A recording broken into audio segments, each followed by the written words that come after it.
Today I'm just trying to test 60 rounds magazine from Schmiesser, made in Germany, and I have 60 rounds on a strip or a clip. Okay, so we'd like to load them up here, see how much they will take. We grab it here hard.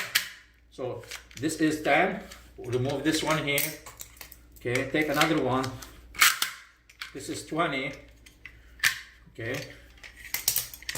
and this is number third one, which for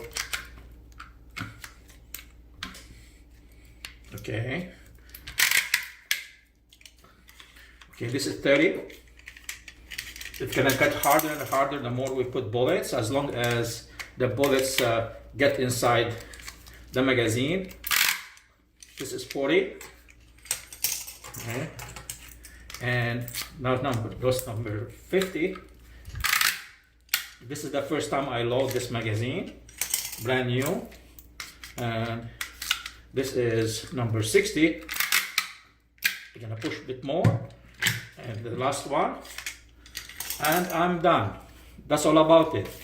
It's imported by American Tactical, made in Germany by Schmiesser. Thank you for watching my video.